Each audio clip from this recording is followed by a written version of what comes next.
Let's talk about players that you guys think are really good, but me and James expect to take a little bit of a step back this upcoming season. Maybe guys who are not as good as you at home watching this video right now think. This is a mega hater video. We had to do one of these. We're going to have breakout videos coming very soon. We're going to be positive in the upcoming days. But right now, it's Hater Central, and I can't wait to get going into this. Make sure you guys are subscribed to the Windup so you don't miss out on any of the baseball content. Big shout out to all our members getting access to all our videos early. As you can see, we've got quite the library built up. So if you want to see those videos early, become a member. We appreciate everybody. James, I've got 10 guys. How many you got on your list? I mean, I have guys who I'm like really passionate about, then guys I'm like kind of passionate about, and then guys who I don't really believe it, but I just have a piece of data that says why it could happen. Okay, listen, we'll go through all our names. I've got 10 of them. I'm going to start off because I think I have less than you. Okay. And once we run out of names, I think we'll just stop the video. There's no real what. I'm starting off with hitters, though. I've got 5 in a row. And first at the top, the guy that immediately came to my mind, Jeremy Peña. I don't think that Jeremy Peña is going to be able to reproduce what he did last season. The batted ball data is not really any different than it's ever been in his career. Like, he was a better player, and I do think a lot of Jeremy Peña's value comes on the defensive side. He's phenomenal at shortstop. He runs the bases extremely well. I don't see a world where Jeremy Peña, again, with the quality of batted balls that he has, hits 320 with a near, 150 WRC plus on the year. Yeah, for sure. Jeremy Peña got MVP votes last year. He was pacing to be a 7-win player. I have a funny stat about Jeremy Peña about why I think I'm with you on that. Again, Okay.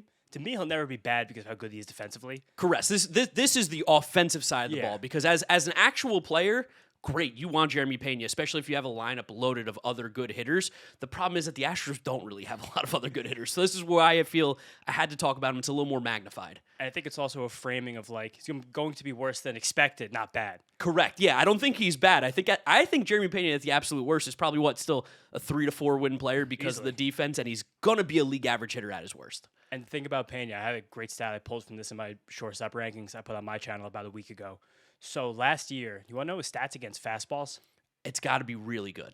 It was 370 batting average and 700 slugging percentage. You stop throwing him fastballs. The year before was 280 and 400. So I do think that he overperformed a little bit against a particular pitch, and that kind of tilted up his entire just stat line. Because he was more selective. I think the big thing with Peña last year that could help him repeat what he did last year is just taking a little more walks, working deeper counts. Yes. He did that. Last year was much better at getting into hitters' counts. He was able to identify and jump on those fastballs. But let's just see if he can adjust, if the pitchers adjust back to it. Yeah, because if he does this again, then we are looking at one of the better shortstops in the game. And Peña, it felt like he had this in him a few years ago. Then he did a couple years bad because he's just a low OBP, free swinging guy. And that's kind of the nature of those profiles. Can I give you a picture? Yeah, you can. Also, you're going to notice a lot of my hitters are all those kind of guys, by the way. Low on-base percentage, free swingers. I have a few of those as well. I have a picture, and this is hot because this guy signed an extension an hour before we recorded this video. Oh, Jesus Luzardo? Jesus Luzardo. So last year, it's kind of funny that his full season stat line, I think he actually underperformed what he deserved to be. Last year, he had the 6th highest strikeout rate in the league, the 7th best strikeout minus walk rate. He was basically, for 7/8 of the season, one of the best pitchers in baseball. The problem is that on May 31st and June 5th or 6th, he gave up 20 runs in 5 innings and 2 starts. Yeah. And he got pieced by the Brewers, and he just got nickel and dime by the Blue Jays. But I do think inside of those starts, you saw what's still holding Luzardo back from right now. I think a lot of people see an ace, including, I guess, the Philadelphia Phillies front office. He still doesn't have the deepest bag against right-handed batters. Yeah. And I get really nervous when I just see a pitcher whose repertoire can get exposed against a certain side of the plate. Because that start I said against the Blue Jays, when they put up 8 in 3 innings, 9 righties in the lineup that game. Makes sense. And Luzardo has a fine changeup, but sometimes can be a bit erratic. And then last year, the thing that put him to the next level was the sweeper, which is a pitch that doesn't perform very well against right-handed batters. And Luzardo usually has a pretty decent fastball, but it's only decent with velocity. And sometimes in his career, his velocity has oscillated as his health outcomes have oscillated, which he's really never been healthy in his career either, besides last season and then 3 years ago. So if he loses a tick on that fastball, it goes from 96 to 95, or even, God forbid, 94.5. Suddenly the bag is empty against righties. And I think right now people see him as an ascending top 15 pitcher in the league. And I think he still needs more just command in general or more changeup quality to get to that point? I just don't see it right now. Yeah, I'm definitely not as big of a doubter of Jesus Luzardo as you, but again, you're the pitching guy over here. It feels like the thing that I would fade the most again with him is just going to be his health, because he's basically never been healthy in his entire career outside of last year, pretty much. Yeah. And at the same time, he's very Jekyll and Hyde. Like, there are moments where you watch Jesus Luzardo and you're like, why can't this be one of the best pitchers in baseball? And then you have a game, like you said, where he completely loses control, completely has no command, and he looks like a minor league 4A pitcher with stuff that can get you to be a top pitcher. So I do wonder if maybe the Phillies just figured something out, maybe, and keep him under control. Again, I kind of trust that they gave him, and it does seem like it was a blatant choice as well. They were like, yeah, him over Ranger Suarez all day. And them giving him the contract gives me way more confidence than I had. Literally, like, I put out my own video about this exact topic. 20 seconds after I released the video, the Phillies gave him the 5-year, $135 million extension. And the fact that the Phillies last year coaxed much more velocity out of Christopher Sanchez, and that took him to the next level. I believe they could do that and keep Luzardo around 96. But in that video, I went way deeper on specifically like a 5 at-bat stretch in a game against the Red Sox in July where Luzardo got 6-pieced in the 5th inning, just about how much he can struggle with, 1, his inconsistency, and 2, against right-handed batters. Because that's just, to be a true top 15 pitcher, you can't really have that many holes, and he has a few of those, too many of those to me. Yeah, we'll be interested to see what he does this year. And oh boy, as a Mets fan, do I hope you're right. I would love to. That would completely mess up the Philly season if he's not the Luzardo he was last year. Yeah, tremendously would. I'm going to give you a pitcher. I'm going to keep it in the National League East. And I was talking to you about him at the bar the other night. I was ranting and raving after a few beers. Spencer Strider stinks. He's on my This list. guy stinks. He's done. The way that he looks, the way that he's pitched, I don't know if it's really sustainable with his health, if he can continue to pitch 100% max effort. And if he's not 100% max effort, the stuff's just not that good. He's been getting no whiffs on the fastball in spring. I know the velo's up, but if you're getting no whiffs against spring training lineups while the velo's up, it just tells you that fastball stinks. I don't think he's got it. I really don't at all. And let me preface this. We know I'm a Mets fan. I'm also a University of South Carolina Gamecock. He went to Clemson. I have every reason to hate this guy. Yeah, but I love the Strokes, and so does Spencer Strider. That's so we'll fine, yeah. That. Cultured man, I understand that. But I have to be a Strider hater. Strokes, Faye Webster, like Spencer Strider's an indie king. So I had Strider on my list, and I have some fastball data on Strider I think really supports this. So when he became the pitcher that was like a perennial Cy Young guy, one of the best in the league through 2022 and 2023, it was all about the fastball and the slider combo. And if the fact that he still has the amazing slider, even last year when he struggled, the slider was still one of the best swing and miss pitches in the league. And I believe it will be again this season, no matter what. But okay, 2022 and 2023, when that fastball was elite. Average velocity over those 2 seasons, 97.7 miles per hour. Average induced vertical break, 18.1 inches. Super elite in terms of where he's releasing the ball. Strikeout rate. I don't like to break out strikeout rate in individual pitches, but I did it for Strider here because it's so stark. 30.8% strikeout rate in that fastball. It's a lot. 15% swing strike rate, way above the league average for a fastball. The 299 WOBA. Last season, 95.5 velocity, 16.5 inches of induced vertical break, so down almost 2 full inches. 13.8% strikeout rate compared to right. 31% when he was at his peak. 8% swing strike rate. So we cut both of those basically in half. And then a 370 WOBA. It's just not even close to the same pitch. And we know that based on how pitchers recover from Tommy John surgery, a lot of times the stuff kind of comes back quick, and it's the command that needs to follow. And last year, the fact that Strider's fastball didn't really bounce, and we did see in the most recent spring outing, he was 95.5, 96 again. He was about 16, 17, 18 inches of induced vertical break. You can definitely do things to help that fastball shape in an offseason. Perhaps he did that. But if he didn't, and the command is as poor as it was last season, or even just kind of where it was when he was a monster, I don't see this coming back. Yeah, no, and I mean, again, Mets fan, I'm hoping it doesn't come back. No, we kind of have to. Like, I also thought when he came out this spring, we'd see like tons of curveballs, tons of changeups, kind of like what we saw from Jacob deGrom last year when he came back throwing less hard with a little bit worse shape on his fastball. Instead, we got a really weird he said, she said about a radar gun and a live BP. And then we saw 92s. And then again, last start, his fastball looked at least how it looked last year, but last year just wasn't good enough. For like 20 pitches. Yeah, exactly. That's what we'll see about that. My mic keeps falling. All right, James, give me another one. This one I think is kind of obvious, but I think people are going to get upset about it. It's Pete Crow-Armstrong. Yep, he's on my list as well. It's this kind of profile, this kind of approach where I just don't really know how it sustains. Like, even just to illustrate this, do you want to know Pete Crow-Armstrong splits by halves last year? Yeah, I mean, I know they're horrible, but let the people know. First half, 265, 302, 554 triple slash. Second half, 216, 262, 372. Yeah. So that was a 634 OPS in the second half. And it's just when he can go up and down like that because he swings as much as he does, highest swing rate in the league, third highest chase rate in the league, it's just going to happen. It's naturally. Zesty Michael Harris. I mean, like, it's their profile. Michael Harris is zesty Michael Harris. He's like... Yeah, I don't know if Pete Crow-Armstrong zesty. I don't know if Michael Harris gets in the zesty conversation. Yeah. Michael Harris got swag. But, like, when you look at their hitting profile and a lot of the stuff that they do at the plate, it's eerily similar. And we just saw Michael Harris go through 9/10 of a season of being unplayable. And while I trust in PCA a little bit more because he does have better barrel rates, I think he hits the ball a little, pull fly balls, hits it a little more consistently. Like, the chase rates are some of the worst in the league. Like, they surround themselves with the worst hitters around them in terms of guys who chase and also don't walk and swing and miss at the same time without having the elite barrel rates. PCA last year did, but, like, that's the difference between him and Michael Harris. I think he's probably more of the hitter that we saw at the final slash line, which is around that 800 OPS with like 25 to 30. Yeah, 290 OBP. Elite glove, and he's still going to be an awesome player, by the way. 100%. Again, he's going to be one of the more valuable players because of how good he is in center field. I just don't think he's that first half player that we saw, and I do think a lot of people expect him to bounce back to be that player. He's the guy who I wish we could have seen more plate appearances in spring training, and we could have seen if there was any teeny tiny market improvement under the hood of these types of things. Because just if it does ever happen for PCA, like if he actually reins in the swing decisions, like he could be an MVP candidate like that. If he walks, like if he gets to like 7% walk rate, like what it would do for his career.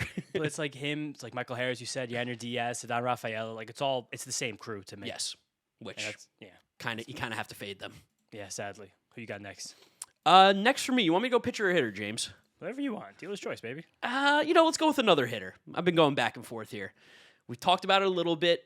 We did say we love the move conceptually for the Reds, but I think Eugenio Suarez is a guy that we could be looking at, and it could kind of be Anthony Santander-ish a little bit. It's definitely possible, but I also we saw it in the second half last year. But I'm just banking on the fact that wrist was bum in the second half. I can buy into that, and this is probably one of my lesser of the favorite ones in just the fact that, like you said, there was an injury that probably played into it. Like, remember he got hit in the All-Star game, what was it, twice? Yeah. And then he just wasn't the same. Maybe it was the All-Star game and the week before the All-Star, or the week after the trade deadline. The thing that makes me nervous about Eugenio is that he is the player he exactly is, which is going to always be strike out 200 times, hit 40 home runs, be one of the best power hitters in the game. If he's ever 10% worse than that, it's like, what's the actual value? If Eugenio Suarez hits 30 home runs this year, doesn't really play for the style that he is. I'm going to go try and get some deep data quickly comparing Santander and Suarez because, half of my brain loves that take and half it hates that take. So I want to prove you right or wrong. Here's the other fun thing with this, and I don't know if you guys have noticed this. All the guys we're saying we still think are going to be good baseball players. 100%. It's not that I don't expect Eugenio Suarez to have the Anthony Santander year of the 600 OPS. Eugenio Suarez's OPS is going to start at worst with a 7. But I think that there's just a conversation to be had of, again, this uber aggressive archetype of why, especially in this Reds lineup, depending where he is, why throw to him? Yeah, definitely why throw to him. I do wonder about Suarez. I think his swing decisions are probably just enough better than Santander where you can avoid it a little bit. And I feel like if Santander would have gotten healthy last season, he probably could have picked the nose up a little bit. Sure, but maybe that's he didn't get a chance. He didn't get a chance to save himself. Yeah, but Eugenio Suarez is definitely one of my spicier ones in terms of the hitting side. The other guys I feel quite confident about. Yeah, that's totally fair. Yeah, I'm already kind of out of the spot. I have one spicy one left. I want to save it because I kind of just talked about it in video by myself. Okay. You might hate me for this one specifically. Freddy Peralta? Yeah. I didn't put him on my list, but yeah, the underlying stuff says he's probably not a 3-2 pitcher, but I think that a trend I tried to go with a lot of these guys on my list is I basically went on the ERA board sorted by the lowest ERAs last season, was who do I trust the least? And Freddie, it's nothing about him being a bad pitcher. I still think he openly could be one of the 20 best pitchers in baseball. Yes. Truthfully. If you gave me Peralta or Luzardo, I'd be like, fun one. But it's just a very obvious points of regression where last year .243 BABIP against Freddy Peralta. That's 20 points below his career average. 86% left on base rate. That's like an easy 10, 12 points clear of his career average and the major league average. And at the same time, he's coming to a team with a worse bullpen and worse defense, which are things that will definitely impact a pitcher's ERA. Like, I still think he's great, but I think he's like 3.5, 3.6 great instead of like 2.9, 3.1 great. Yeah, I'm kind of in the same conversation with you. And again, that's the like cautious take to have. Like, nobody would be, and I think again, similarly to all the guys we're talking about, nobody would be surprised if they play just as well as they did last year because they've done it. We've seen it. Totally. It's just this is a conversation of like maybe pump the brakes a little bit. And I know specifically like with your channel, you talk a lot fantasy baseball more. When you're starting to value guys of who you want to take in certain spots, like these are things to keep in mind. Yeah, it's sometimes hard for me to break the mold of thinking about it in that sense. Whenever I'm thinking about like who's going to have a bad season, I'm always thinking in terms of expectations. Yes. That was a conversation that we started having a lot together when we started like talking about baseball before any of it was on camera and recorded. Just about you're like, this guy's going to suck, and I'm like, this guy might be like 15% worse than we think he is. Yeah, and I'm like, yeah, it's a bad year. Which is fair. And I got a bunch more guys like that on here. Yeah, I couldn't put Freddie because, of course, Mets homer. But I will go to the pitching side now. Someone that we've talked about extensively. Man, I'm really just jumping on the Reds here. There's no way Andrew Abbott gets away with it again. Right, There's no way. There's no way he gets away with it again. And similarly, I don't think he's a bad pitcher, but there's nothing in his bag that says that he should have performed like he did last year. Absolutely nothing that tells you that. No, and there kind of always is, but he does always find ways to perform well. So I'm just like, how long can you keep this up? Could you do something we don't realize? This is maybe this is what we're missing, and maybe me and you should just shut the fuck up and just take it for what it is. But like, I mean, come on, we're really talking about like Andrew Abbott right now. Who, what was his ERA last year? It started with a 2, I believe. He had 2.87.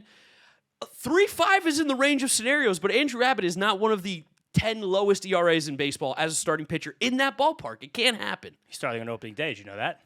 Well, I guess Hunter Green's hurt. Yeah. That's why, yeah. I mean, you know what? He should, and I hope Andrew Abbott proves me wrong because it's cool to see a guy do it in a different way. But there's a reason it's a different way. It's because it doesn't really work. There's one thing that the Reds have gotten very good at helping their pitchers get weakly hit fly balls. Yes. I just don't know how repeatable that is, but Hunter Green has done it really well over the last few years. Abbott does it really well. There's also just something to being a weird lefty. Of course, yes. Abbott's a strange lefty. Weird lefties just play. You just see them less. Like there's not really a rhyme or reason. They just work. Oliver Perez had a 20-year major league career. He's never been good for it. He was good for like 3 seconds. You go through the annals of history. Like there's always a funky lefty just doing it when no one else thinks they can. But like and he just might be that guy. Again, like maybe Abbott just does this, but like inside of that, there definitely can and will be a blow-up season where we'll lose it from Andrew Abbott. I think this definitely could be the one. Again, I'm not looking at spring training numbers, but he's getting his absolute tits lit in spring training right now. still can't look at spring training numbers. Can't look at them. All right, can I give a hater one now?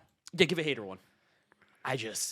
I think we're blind because of what we saw last season, but it's hard for me to see Ryan Helsley reverting back to being elite. Ooh, I love that hater take. I put one reliever, so I'm glad that you're hating Helsley, who's a guy that you loved for years. You've shared beers with Ryan Helsley. I have, but Ryan Helsley's a great dude. Like I really like Ryan Helsley, but there seemed to be something that went away last year for Ryan Helsley when he had that bad stretch with the Mets. And the big story was pitch tipping, but he still got lit up.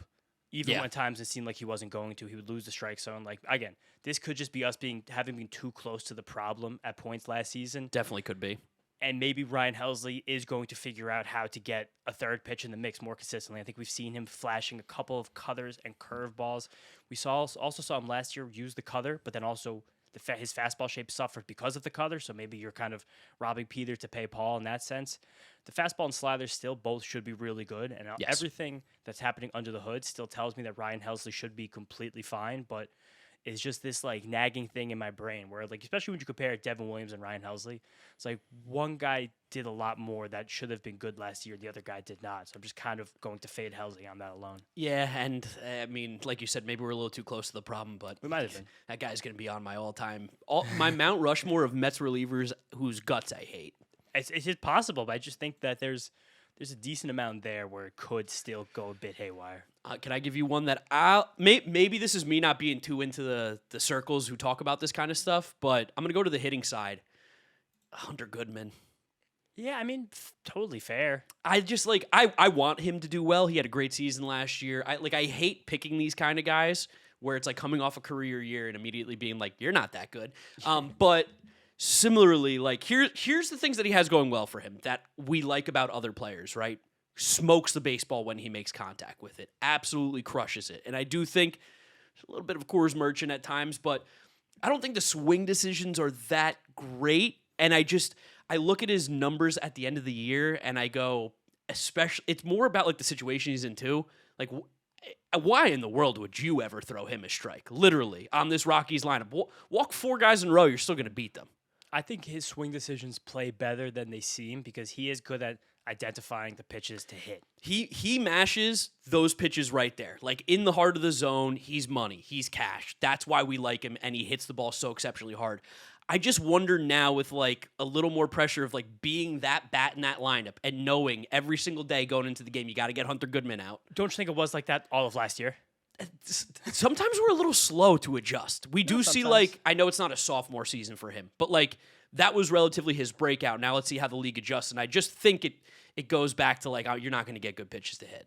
Something we were obsessed with last year when we were talking about the Mets and the Mets' kind of lack of aggression when there needed to be some in the strike zone is that a lot of hitters who were used to seeing do a ton of damage were not doing it on the pitches in the heart of the zone. And last year, Hunter Goodman was one of the best hitters in the league in the heart of the zone. Yes. So there's something about punishing those hittable pitches. I have another player on this list who I want to wait a little bit to get to because I think it might be a little bit divisive, but who can do something like that. But I think I agree with you a lot what you're saying on Goodman. It's just, it would make sense for some fast regression. Yeah, like it's very difficult for me to see a guy who hits like 280 with a 320 on base and be like, yeah, 850 OPS again this season. Yo, definitely. Can I give you the craziest one on here? I don't know if I believe it, but I think the law of averages. I'm going to put 2 players together. Okay. They're kind of the Jackie and Marilyn of this show because we love them both deeply. And we're fighting for them as much as we can. We love them both deeply. We're fighting for them as much as we can. Can I guess them? Yeah, guess them. Is one of them Brett Beatty? No. Oh, thank God. Is one of them Francisco No. Alvarez? I'm going way higher than that. Way higher than that? I'm getting guys that we perceive right now that possibly be 2 of the biggest ascending stars in the game. Roman Anthony, Connor Griffin. No. Half. No. Half. Roman Anthony. One of Roman Anthony or Nick Kurtz, I think, could have a pretty bad season. Yeah, I could buy. And by bad, do you mean actually bad or by bad to the standard we're holding them to? To the standard we're holding them to. And it's just because there's the one thing that both of them, they kind of both have the same issues / hole right now. I think on the whole, both of them make exceptional swing decisions. On the whole, they both make their quality of contact is unquestionably good. Some of the best in the league at their ripe young ages of 21 and 23. But both of them really, as lefties, can't hit a lefty. And I think that you can't as another team, they're never going to take more than 1 or 2 at-bats a game against a left-handed pitcher just because most of the starters in the league are righties. And that's just how it's going to work. 3 batter minimums. That can be hit much better now than it was like 10 or so years ago. But that is something, and teams are going to be able to game plan against that. And on top of that, each of them last year had a serious muscle strain. I think they actually both had an oblique. Yeah. Kurtz's oblique happened in September, and from that oblique strain to the end of the year, he went from the best player in baseball, because that's kind of how he hit from basically when he came up until the end, to just a very good one. He basically went from Aaron Judge to Seiya Suzuki within that oblique strain. And Roman never came back from it. I still think he's totally fine, but that's just a teeny little thing to watch. And then there's they don't have the contact rates that will be able to get them through cold spells if they happen, and neither of them, which is true of many young players, don't pull really the bulk of their fly balls. They also both play in home ballparks where you're much more rewarded for not pulling fly balls than basically every single other team in baseball. So I think that's mitigated a bit, but I love them both. I could really just see at least one of them. I mean, just how long have we heard the term sophomore slump? It's really hard to not have a sophomore slump. And I think that it's very possible these 2 guys that we expect to ascend into legendary superstars. That's what this video is for. Yeah, I think if I'm going to say that about Hunter Goodman, the league adjusts, right? I think it would only be fair to assume that the league's going to adjust to these guys too, and that what will make them really special is that if they don't take a step back this year. If both of these guys, I mean, if either of them take a step forward, these are going to be the MVP candidates behind Aaron Judge in the American League. Like, they were both that good last season. They have all the skills to be that good. If they take a half a step back this year, this doesn't even change a bit about my opinion for next year. No. Pitcher? You ready? You went the hitters. I'm going the pitcher right now. People are gonna again. This is gonna be the crash your car moment if you live in the 6. I might have. Oh, okay. It's Trey Savage. Oh yeah. I mean, sadly. there's. The 6. Should I say it? Say it.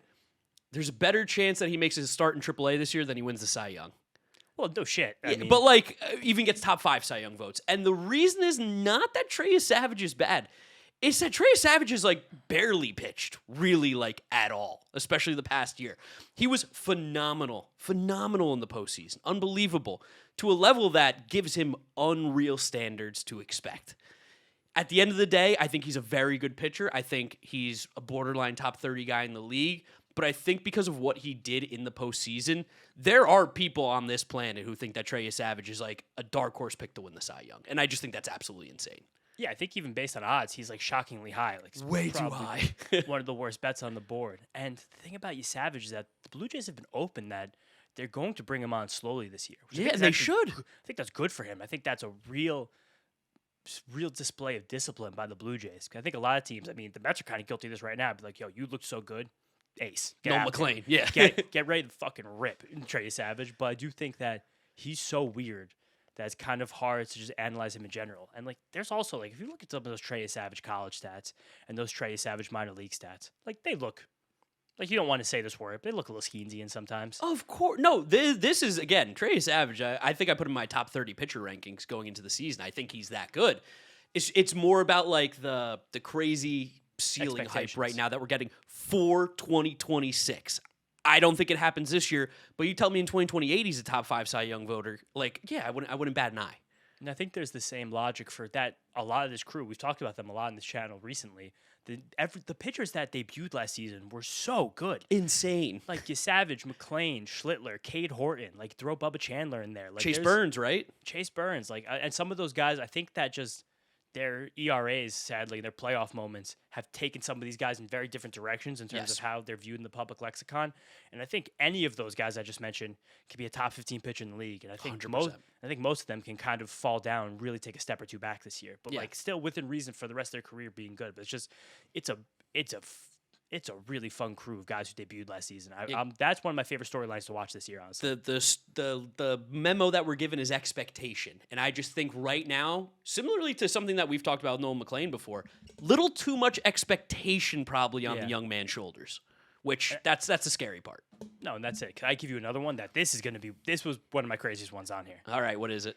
And this is me really thinking about the fantasy baseball brain. So before you guys, again, type your comments, just telling me to eat shit. Yoshinobu Yamamoto. Oh yeah, I might get in the comments on DraftNik Mark and tell you to eat shit. But it's mainly because I think right now, I think rightfully so. I think skill wise, he's pretty blatantly the 4th best pitcher in baseball, and I think he easily has arguments to be higher. Skeens, Skubal, Garrett Crochet, him, right? Yeah, I think I would basically rip that order 1, 2, 3, 4. But I really can't not be scared of the workload last year. How about over the last 2 years? Just the fact that he's throwing so many innings, and the fact that they went on that playoff run and he did pitch as much as he did in that postseason. A lot of extra innings on a guy. And he was ripping 190s, like near 200s in Japan every year, so I think he can handle it. But the nearly 40 playoff innings, like back in the day, like they'd be laughing at 40 playoff innings to say that was a lot. But in this day and age, like that's crazy. And like the Dodgers did such a good job, such a disciplined job last year of keeping him under 175 in the regular season, knowing what was necessary to win the World Series. And that was, again, him ripping 40 innings, including back-to-back days in Game 6 and 7. Now he's going to pitch in the World Baseball Classic. And I think if anybody can do this, it's this guy who, again, had back-to-back years of 190 in the NPB. He had 165 before the NPB playoffs in his platform year. He got a little bit injured his rookie year in the majors, though. Yes. And I think that if anything goes wrong, if he breaks a fingernail, the Dodgers are putting him on the IL for a month. And again, thinking about my fantasy baseball brain, if he's being drafted as a 4th or 5th guy off the board, and he misses a month, you lost all that value in that 1 second. Like he's that good, but I think he's gonna miss time. That perspective made you save me from typing eat shit in the comments, because from a fantasy baseball perspective, like you said, I think it's almost a lock. He's like 170 at the max. 170 is the max that they did last year. I think, and he made 30 starts. He pitched almost every single time that he was scheduled to. Like I think that they would love to get him to 120 this year if everything's going right. Yes. They're like, your ankle hurts, right? Be like, yeah. Be like, okay, take a month. Like, take a couple weeks. That's just what they're going to do. Like, there's this kind of weird fear for me right now for Dodgers, especially in fantasy baseball. Totally fair. I mean, they don't need to put their foot on the gas pedal right now. All right, I've got 3 more players. How many you got left? Do you think? I have 3 more I care about, and then I have like just guys. I have some statistical stuff on. I just want to shout. Cool. I'm going to go rip 2 pitchers right here. They're on the same team. I'm kind of fading Royals pitchers this year again because of the fence. I think it's going to do a lot more damage to the pitching than they actually expect, but Could see that. they probably consider this.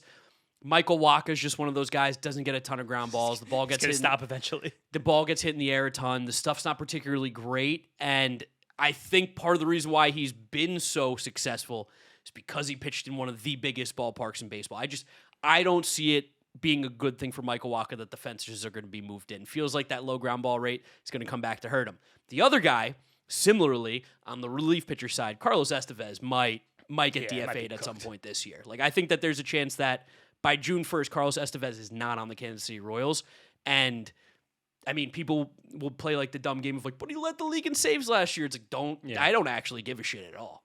No, and we saw the Royals be aggressive this offseason acquiring veteran relievers. Yes. Like, and again, not like super sexy, but like Matt Strom and Nick Mears, guys who have done it, guys who pitched in playoff games. Like Urseg is still there. Urseg also took a big step back last year. Did he really? He did, stuff-wise. I still like Urseg, but like something was different about him last year that was kind of hard to track. This is one this is very fancy baseball brain. I like this guy as a player, and you love this guy as a player. Zach Neto, it just feels like we're just rocket shipping to the moon on Zach Neto right now. Where are we? Well, I guess think kind of. Well, you told me the other night like where he's getting drafted in fantasy. It's top 30. Yeah, that feels insane. Yeah. Which is funny because I actually like fantasy baseball brain. I get he's gonna be like 30-30, or that's what he did last year, right? He was a 30-30, 100, 30-30 pace for 162. Yeah, but the shoulder thing last year, we never got word of what surgery he had. No. Ever. And then last year in June, and again, he played well through it all, so again, not a big deal. But last year in a game in June, he slid headfirst into a bag. He was like kind of gripping at his shoulder. The next inning, he got a ground ball, and he just threw it 30 feet over Shanuel's head, and immediately grabbed his shoulder and came out of the game. Got the MRI, missed a few days, was clean, came back, had an amazing season. But like he has a very tenuous profile where I just feel like if pitchers, similar to what you said about Goodman, if pitchers just attack him differently, it's really up to him and how he will adjust. Like last year, it's just he's pulled fly ball, pulled fly ball, pulled fly ball. He moved up in the box. He made contact way more out in front. He was like, I'm going to lean into this as hard as I can. In leaning into as hard as he could, not a guy who's working a count. I'm swinging early. I'm swinging often. I'm swinging hard. Like even when pitchers threw him fewer pitches in the zone, he was able to swing at a higher rate of pitches in the zone. Like he did something with his pitch identification or his game planning where he figured that out. That to me is just it could be a little tenuous. Yeah, see, the thing I love about Zach Neto, I love the bat. And the thing he specifically does is I love that with 0-1 strikes, he takes a war hack. With 2 strikes, he doesn't do the leg lift. He completely changes it, looks to put the ball in play. That's why I feel like it's a little bit deceptive sometimes with him and his numbers because he plays 2 different games in the same at-bat. And that's why I liked that he leaned into that strength. He had one of the highest first pitch swing rates in the entire league. And again, the fact that he had a higher zone swing rate while he was seeing fewer pitches in the zone. Like there's something he's doing, pitch identification. There's something he's doing when he's studying, when he's game playing that he knows, and he's on top of that. But I do just think that he has less skills to fall back on because the bat speed's not very good. The quality of contact, I think, went up because of this very big approach change. I think that can go down. And similar, he's not a high on-base rate guy, on-base percentage guy. Yeah, and that could always kind of tweak. And that lineup sucks around him. So if he even gets worse pitches early in the count, he's not ready to adjust to that. Like it's a more tenuous profile, and I think he gets credit for. Because when we see guys improve as fans, we're like, oh, this is going to happen forever. It's been multiple straight seasons of watching Zach Neto get a lot better right in front of our faces. We're like, oh, he's going to do it again. Now he's going to be like an MVP candidate. But development's not linear, as we know. Can I give you my worst take? Yeah. This is just a feeling. Josh Naylor. I have him on here too. Same. Wow. Okay. Hive mind. I'm sure you'll have better numbers for me. His max exit velo is fake. That's all I know. That max exit velo it's way higher than any of his other balls that he's hit, and he hit that one like directly into the ground, if I'm correct. Like an insane, just pounded into the ground moment. I like Josh Naylor as a player. I think he's very good. I think based on how he's performed recently, he's a borderline top 10 first baseman. I wouldn't be surprised if there's just a moment in his career in this contract with the Mariners where the numbers are just kind of similar to they were at times in his career where, like, I don't buy that he's a 350, 300 hitter. See, I had Naylor on this list, and I actually don't have deeper numbers because it is kind of a vibe thing. He was so good last year when he went to the Mariners, and that's one of the most difficult places to hit in the league. Like, he seemed like he caught the vibe, and he never got off it. He's an ultimate vibes guy, and I'm rooting for Josh Naylor. I hope he has a fantastic year, and he probably will. I think he's more of the Cleveland player where it's like 250, 320 rather than 295, 350. The funny thing about Naylor is that he always gets to the same spot with a very different approach. Incredibly different. So just here's the last 4 years, Josh Naylor's OPS since he's broken out. 771, 842, 776, 816. In that time, you want to hear the batting averages and the home runs? Yeah, hit me. 256, 308, 243, 295, and 2017, 31, 20. Like, I don't know if he knows what player he's going to be this year.